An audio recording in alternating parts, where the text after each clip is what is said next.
दोस्तों, आज हम उस मुद्दे पर बात करने जा रहे हैं जिस पर इस समय पूरी दुनिया की नजरें जमी हुई हैं। भारत, रूस और अमेरिका तीनों महाशक्तियों के बीच चल रही भू राजनीतिक रस्साकशी अपने चरम पर है। लेकिन असली हलचल तब मच रही जब भारत के विदेश मंत्री डॉक्टर एस जयशंकर ने ऐसा बयान दिया जिसने वॉशिंगटन से लेकर बीजिंग तक और लंदन से लेकर ब्रसेल्स तक हर वैश्विक पावर सेंटर में खलबली मचा दी। ये कोई सामान्य बयान नहीं था, ये था भारत के बदलते आत्मविश्वास का ऐलान। वो संदेश जिसने दुनिया को साफ कर दिया कि नया भारत किसी के दबाव में नहीं झुकता, बल्कि अपनी शर्तों पर खेलता है। No country has veto on our ties. साथियों, ये सिर्फ एक वाक्य नहीं है, ये 21वीं सदी की भारतीय विदेश नीति का सबसे निर्णायक घोषणा पत्र है। ये वो वाक्य है जिसने ये साफ कर दिया कि भारत किसी के इशारों पर नहीं चलेगा, किसी की कैंप में नहीं जाएगा और सबसे महत्वपूर्ण, भारत अपने रणनीतिक रिश्तों पर किसी दूसरे देश की इच्छाओं को थोपने नहीं देगा। ये बयान इसलिए और बड़ा बन जाता है क्योंकि ये पुतिन की भारत यात्रा के ठीक समय आया जब अमेरिका खुलकर ये संकेत दे रहा था कि भारत रूस के साथ बहुत नजदीक जा रहा है और ये बात वॉशिंगटन को पसंद नहीं आ रही। लेकिन भारत ने जो कहा वो सिर्फ अमेरिका के लिए नहीं था, बल्कि वो संदेश चीन के लिए भी था, यूरोप के लिए भी था और खासकर उन देशों के लिए भी था जो आज भी 20वीं सदी की ब्लॉक पॉलिटिक्स की मानसिकता लेकर चलते हैं। साथियों, इस पूरे मुद्दे को समझने के लिए हमें टाइम मशीन में पीछे जाना होगा, हमें जियोपॉलिटिक्स के असली गलियारों में चलना होगा, हमें उन किताबों को पढ़ना होगा जो बताते हैं कि भारत रूस का रिश्ता सिर्फ व्यापार का नहीं बल्कि रणनीतिक गहराई का है। और हमें यह भी समझना होगा कि क्यों भारत रूस को कभी नहीं छोड़ेगा, चाहे दुनिया कितना ही दबाव डाल ले। तो कहानी शुरू करते हैं वहीं से जहां पुतिन की भारत यात्रा की घोषणा हुई। जैसे ही पीएम मोदी और रूस के राष्ट्र तो कहानी शुरू करते हैं वहीं से जहां पुतिन की भारत यात्रा की घोषणा हुई। जैसे ही पीएम मोदी और रूस के राष्ट्रपति व्लादिमीर पुतिन की मीटिंग तय हुई, वैसे ही अमेरिका के स्टेट डिपार्टमेंट से बयानबाजी शुरू हो गई। रिपोर्टर्स को ब्रीफिंग देते हुए यूएस ने कहा, हम उम्मीद करते हैं कि भारत यूक्रेन में रूस के कदमों को वैधता नहीं देगा। ये बयान सिर्फ शब्द नहीं थे, बल्कि एक सटल वार्निंग थी। अमेरिका चाहता है कि भारत रूस से दूरी बढ़ाए ताकि रूस पूरी तरह चीन पर निर्भर हो जाए और अमेरिका का इंडो पैसिफिक गेम प्लान साफ सुथरा चल सके। लेकिन भारत ने अमेरिका को क्या जवाब दिया? जयशंकर ने मुस्कुराते हुए कहा, India will do what is in India's national interests. No country has veto on our ties. यानी भारत ये नहीं पूछेगा कि अमेरिका को क्या पसंद है या क्या नहीं, भारत ये पूछेगा कि भारत को क्या चाहिए। अब साथियों, अमेरिका क्यों परेशान है? अमेरिका की समस्या यह है कि भारत मल्टी अलायंसेस को एक साथ चलाता है। क्वाड में अमेरिका भारत को सबसे महत्वपूर्ण पार्टनर मानता है। भारत के बिना क्वाड चीन के खिलाफ आधा भी असर नहीं डाल सकता। लेकिन क्वाड में होते हुए भी भारत रूस से S-400 खरीदता है, रूस से तेल खरीदता है, रूस के साथ संयुक्त हथियार बनाता है, रूस से परमाणु ऊर्जा लेता है और रूस के साथ लंबे समय के समझौते करता है। अमेरिका को यह बात पचती नहीं। अमेरिका चाहता है कि दुनिया दो कैंप्स में बटे, एक उसके साथ, दूसरा उसके खिलाफ। लेकिन भारत इस फॉर्मूले को नकार देता है। भारत कहता है दुनिया ब्लैक एंड व्हाइट नहीं है, दुनिया 50 शेड्स ऑफ ग्रे है। हर मुद्दे पर हर देश अलग रुख रख सकता है और यही बात आज दुनिया में भारत की सबसे बड़ी ताकत है। भारत किसी एक अलायंस में फिट नहीं होता। भारत वहां खड़ा होता है जहां भारत का लाभ हो। अब आइए समझते हैं कि रूस भारत के लिए इतना महत्वपूर्ण क्यों है। ये बात दुनिया के बहुत से लोग नहीं समझते क्योंकि वो भारत रूस संबंधों को सिर्फ हथियार खरीद फरोख्त की नजर से देखते हैं। लेकिन सच्चाई इससे कहीं गहरी है।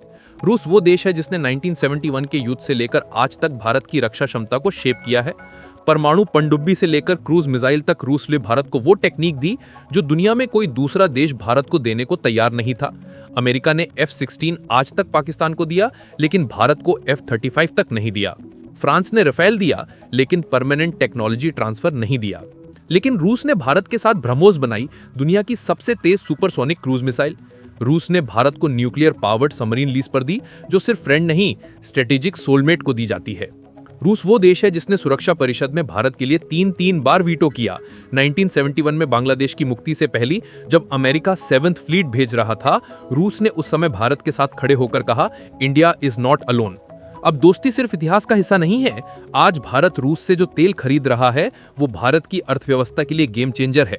भारत ने रूस से तेल खरीदकर पेट्रोल डीजल की कीमतें स्थिर रखी, वरना अमेरिका और यूरोप ने रूस पर प्रतिबंध लगाकर तेल की कीमतें आसमान पर भेज दी थी। भारत ने जो किया वो अपने हित में किया और यही बात अमेरिका को चुभती है। अमेरिका चाहता है कि दुनिया उसकी सैंक्शंस पॉलिसी माने, लेकिन भारत कहता है हम पश्चिम की आर्थिक राजनीति का हिस्सेदार नहीं बल्कि अपने हितों का संरक्षक हैं। अब आते हैं चीन पर। चीन की पूरी विदेश नीति आज इस पर टिकी है कि भारत रूस से दूरी बना ले ताकि रूस पूरी तरह चीन की तरफ झुक जाए। चीन के लिए ये विन विन होता क्योंकि वो रूस को हथियारों और ऊर्जा बाजार में डोमिनेट कर सकता था, लेकिन भारत ने वो दरवाजा बंद कर दिया।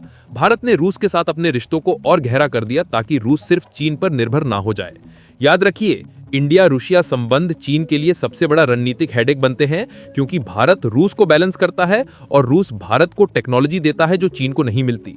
ब्रह्मोस जैसे हथियार चीन को परेशान करते हैं क्योंकि अगर ये मिसाइल वियतनाम, फिलीपींस, इंडोनेशिया को मिली तो दक्षिण चीन सागर में चीन का पूरा डोमिनेंस चैलेंज हो जाएगा। अब आते हैं भारत की नई फॉरेन पॉलिसी पर। भारत कहता है कि उसकी विदेश नीति को अमेरिका के स्ट्रेटेजिक गोल्स डिफाइन नहीं करेंगे, रूस के हित डिफाइन नहीं करेंगे, चीन की चालें डिफाइन नहीं करेंगी। भारत की फॉरेन पॉलिसी का एक ही उद्देश्य है, इंडिया फर्स्ट, और जयशंकर इसी नीति को सबसे प्रभावशाली तरीके से पेश करते हैं। जब उनसे पूछा गया कि क्या पुतिन की यात्रा अमेरिका को नाराज कर सकती है, तो उन्होंने कहा, अगर आप सोचते हैं कि भारत अपने रिश्तों को किसी तीसरे देश की पसंद नापसंद से चलाएगा तो आप भारत को समझते नहीं। ये वाक्य दुनिया को समझाता है कि भारत अब नॉन अलाइंड देश नहीं रहा, बल्कि मल्टी अलाइंड पावर है जो हर देश के साथ इशू बेस्ड पार्टनरशिप्स करता है। रक्षा रूस से, टेक्नोलॉजी अमेरिका से, ऊर्जा खाड़ी देशों से, व्यापार यूरोप से और कूटनीति सबके साथ। यही 21वीं सदी की स्मार्ट फॉरेन पॉलिसी है। अब दोस्तों, भारत की यही नीति है जिसने आज भारत को दुनिया के सबसे प्रभावशाली देशों में खड़ा कर दिया है। भारत रूस से दोस्ती निभाता है, पर रूस चीन संबंधों का संतुलन नहीं बिगड़ने देता। भारत अमेरिका के साथ क्वाड में काम करता है, पर अमेरिका को यह छूट नहीं देता कि वो भारत को यह बताए कि किससे रिश्ते रखने हैं।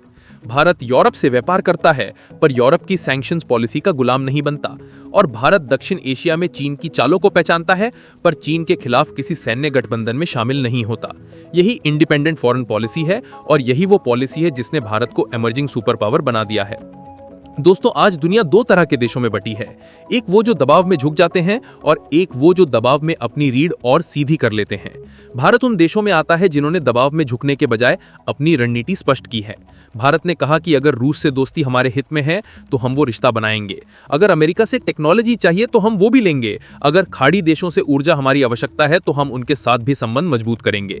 भारत ने साफ कर दिया है कि वो किसी का एनिमी नहीं, लेकिन किसी का फॉलोअर भी नहीं। भारत एक स्टैंड अलोन पावर है। 2024 से 2025 के अंतर्राष्ट्रीय वातावरण को देखें। यूक्रेन युद्ध जारी है, चीन आक्रामक है, अमेरिका की विदेश नीति बार बार चुनावों से प्रभावित होती है, यूरोप विभाजित है, पश्चिम एशिया में संघर्ष बढ़ रहा है। इन सब के बीच एकमात्र स्थिर, परिपक्व, शांत, मजबूत और विश्वसनीय शक्ति है भारत। और इस स्थिरता की कीमत होती है। आपको निर्णय लेने पड़ते हैं और ये निर्णय हमेशा सबको पसंद नहीं आते। अमेरिका चाहेगा कि भारत रूस से दूरी बनाए, चीन चाहेगा कि भारत रूस से दूर हट जाए, यूरोप चाहेगा कि भारत पश्चिमी कैंप को पूरी तरह अपनाए, लेकिन भारत सबको समझाता है। मित्रता भावनाओं पर नहीं, हितों पर चलती है। दुनिया मॉरल लेक्चर्स पर नहीं, स्ट्रेटेजिक कंपल्शंस पर चलती है। और इसी वजह से भारत का ये बयान अंतर्राष्ट्रीय मंच पर सबसे साहसी बयान माना जा रहा है। साथियों, आने वाला दशक भारत का दशक है। ये सिर्फ एक नारा नहीं है, ये पूरे जियोपॉलिटिक्स की दिशा है। भारत के पास जनसंख्या भी है, बाजार भी है, तकनीक भी है, सैन्य शक्ति भी है, डिप्लोमेसी भी है और सबसे महत्वपूर्ण, एक स्थिर राजनीतिक नेतृत्व भी है। यही कारण है कि रूस भारत को सबसे भरोसेमंद सहयोगी मानता है, अमेरिका भारत को इंडो पैसिफिक में अपरिहार्य मानता है, यूरोप भारत को भविष्य का सुपर पावर मानता है और चीन भारत को सबसे बड़ा रणनीतिक चैलेंजर मानता है। दुनिया के बिना किसी बड़े निर्णय की कल्पना नहीं कर सकती, चाहे वो ग्लोबल साउथ का नेतृत्व हो, चाहे ऊर्जा सुरक्षा का मुद्दा हो, चाहे डिजिटल अर्थव्यवस्था हो, चाहे जलवायु कूटनीति हो। और दोस्तों, ये सब भारत ने याचना करके नहीं, बल्कि अपनी शक्ति से पाया है, अपनी अर्थव्यवस्था से, अपनी सेना से, अपनी कूटनीतिक चतुराई से और सबसे ज्यादा अपनी स्वतंत्रता से। और जब भारत कहता है कि किसी देश का वीटो नहीं चलेगा, तो इसका अर्थ है कि भारत की आजादी सिर्फ राजनीतिक नहीं, रणनीतिक भी है। भारत ग्लोबल चेस बोर्ड पर पॉन नहीं, बल्कि क्वीन बन चुका है, सबसे ज्यादा मोबिलिटी, सबसे ज्यादा फ्लेक्सिबिलिटी और सबसे ज्यादा इन्फ्लुएंस रखने वाला। लेकिन साथियों, ये सिर्फ आज की नहीं, आने वाली 40 से 50 साल की तस्वीर है। भारत के इस फैसले से, इस स्पष्ट घोषणा से दुनिया को यह संदेश मिल गया है कि भारत अब किसी की जियोपॉलिटिकल चेस बोर्ड का हिस्सा नहीं बनेगा। भारत अपनी चाल चलेगा, भारत जहां चाहेगा वहीं रिश्ते बनाएगा, भारत जिसे चाहेगा उसके साथ रणनीतिक साझेदारी करेगा। और यही नई विश्व व्यवस्था की शुरुआत है, एक मल्टीपोलर दुनिया जहां पर भारत, अमेरिका और चीन ही नहीं, बल्कि रूस, Europe, Japan, France, Brazil, Saudi Arab, all are relevant, but India stands at the center। तो दोस्तों इस चर्चा का निष्कर्ष यही है, भारत की विदेश नीति अब पहले से ज्यादा परिपक्व, संतुलित और आत्मविश्वासी है। भारत को कोई डिक्टेट नहीं करेगा, भारत खुद निर्णय लेगा, भारत खुद दिशा तय करेगा और भारत दुनिया को बताएगा कि 21वीं सदी किसकी होगी। अगर आपको ये विश्लेषण पसंद आया हो, अगर आपको समझ आया हो कि आधुनिक जियोपॉलिटिक्स में भारत किस प्रकार अपनी जगह बना रहा है, तो आपसे बस एक ही अनुरोध है, वीडियो को लाइक करिए, शेयर करिए और चैनल को सब्सक्राइब कर लीजिए,